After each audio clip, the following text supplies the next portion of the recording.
kakabsat iti paulo daytoy nga kanta ko na natatay makipagnaken ka.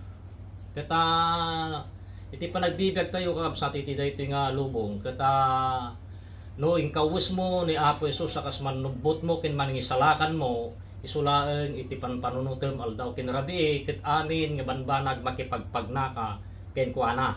So madaydayaw may tantanok iti bibiyag tayo na po tayo nga Hesukristo kakabsat. Iti daytoy nga bigat. God bless kada kayo, amin.